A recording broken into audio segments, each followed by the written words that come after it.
ಇದಕ್ಕೋ ದೂರದಿ ಮಲಗಿಗ ಎಚ್ಚರ ಹೋಗದಂದದಿ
ಇಷ್ಟು ಮಾತ್ರವಲ್ಲ, ಮಾನವನ ದೇಹದಲ್ಲಿ ಬಹಳ ರುಚಿಕರವಾದ ಮತ್ತೊಂದು ಮಾಂಸವಿದೆಯಂತೆ. ಅದ್ಯಾವುದೆಂದರೆ ಮಾನವನ ತಲೆಬುರುಡೆಯನ್ನು ಬಡಿದು ಒಳಗಿರುವ ಕೋಮಲವಾದ ಮಿದುಳು ಮಾಂಸವನ್ನು ಹಿಂದೆ ಹೊಸತಾಗಿ ಬೆಣ್ಣೆ ಕಾಸಿದ ತುಪ್ಪದಲ್ಲಿ. ಯಾವ ತುಪ್ಪ? ನಂದಿನ ತುಪ್ಪವಾ? ಮತ್ತೆ ನಮ್ಮದರ ಶೀರ್ಷಿಕರ ಮರಳು ಮರಳಾದ ತುಪ್ಪ ಸ್ವಾಮಿ, ಹಂದಿ ತುಪ್ಪ. ಹಂದಿ ತುಪ್ಪ ನಾವು ತಿನ್ನೋದಿಲ್ವಾ? ಹೇಳಿದು ಮಾತ್ರ, ಬಿಟ್ರೆ ಉಂಟಲ್ಲ ಎಲ್ಲ ತಿಂತಾರೆ. ಹೌದಪ್ಪ, ತಿಂತೇವೆ. ಏನೀಗ ನೀವು ಮಾಡ್ಕೊಡ್ತೀನಿ, ಅವತ್ತೆಲ್ಲ ತಿನ್ನೋದು ಯಾರಿಗೂ ತಿಳಿಯದಾಗಿ ನಾನೊಬ್ಬಳೆ ಕುಳಿತು ತಿಂದು ತೇಗುತ್ತೇನೆ. ತಿನ್ನೋ ಕ್ರಮ ಹೇಗೆ ಗೊತ್ತುಂಟ?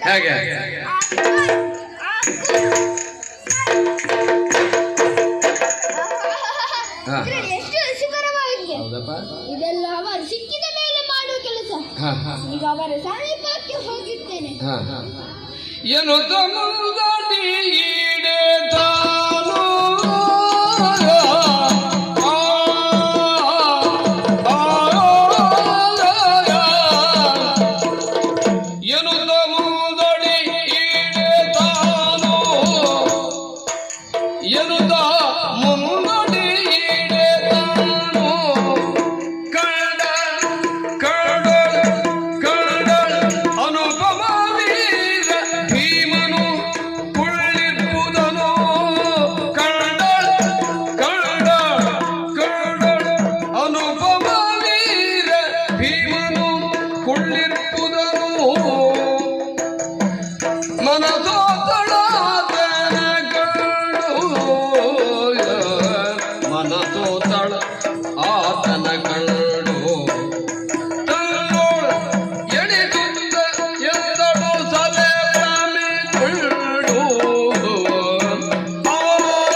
ಕೊಂಡೊಯ್ಯಬೇಕೆಂದು ಮುಂದೆ ಬಂದು ನೋಡುವಾಗ ಒಬ್ಬ ಸುಂದರ ಪುರುಷನು ಕುಳಿತುಕೊಂಡಿದ್ದಾನೆ.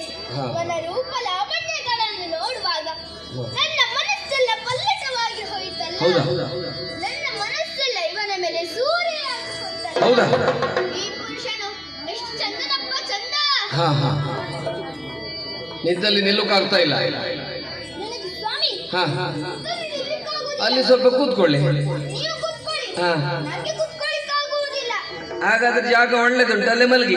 ನೀವು ಚಾಪ ಹಾಕಿ ಮಲಗಿಕೊಳ್ಳಿ, ನಿದ್ರೆ ಮಾಡಲಿಕ್ಕೂ ಆಗುವುದಿಲ್ಲ. ಹಾಗಾದ್ರೆ ಒಂದು ಕುಣಿರಿ. ಕುಣಿಲಿಕ್ಕೂ ಆಗುವುದಿಲ್ಲ. ಮತ್ತೇನ್ ಮಾಡ್ತೀರಿ? ಅವರನ್ನು ವರ್ಣಿಸುತ್ತಾ ಕುಳಿತುಕೊಂಡರೆ ಏನು ಫಲವಿದೆ? ಅಖಗ ಇಲ್ಲೇ ತವನು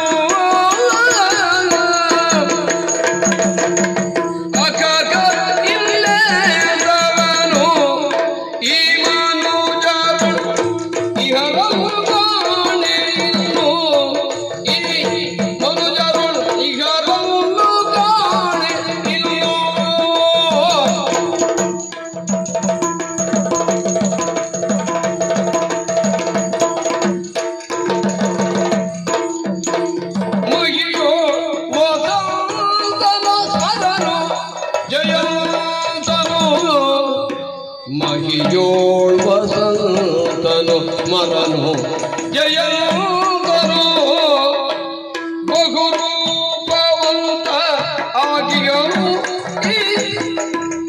ಬಹುರೂಪವಂತ ಆಗಿಯನು ತಾನು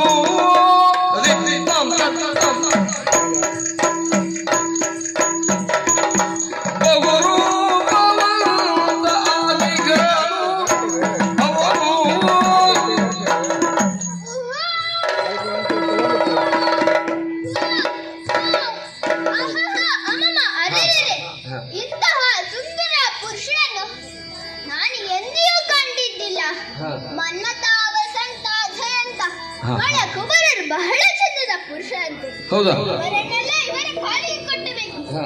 ಇಂತಹ ಸುಂದರ ಪುರುಷನನ್ನು ಹಾ. ಹೆಣ್ಣಾದ ನಾನು ಕೂಡದೇ ಇದ್ದರೆ ಹಾ. ನನ್ನ ಜನ್ಮವೇ ವ್ಯರ್ಥವೆಂದು ಭಾವಿಸಬೇಕು. ಹಾ. ಆದರೆ ಈ ವಿಕಾರ ರೂಪದಿಂದ ಹಾ. ಅವರ ಬಳಿಗೆ ಹೋದರೆ ಹಾ. ಅವರ ಮನಸ್ಸಿಗೆ ಮೆಚ್ಚುಗೆ ಆಗಲಿಕ್ಕಿಲ್ಲ. ಹಾ. ಆ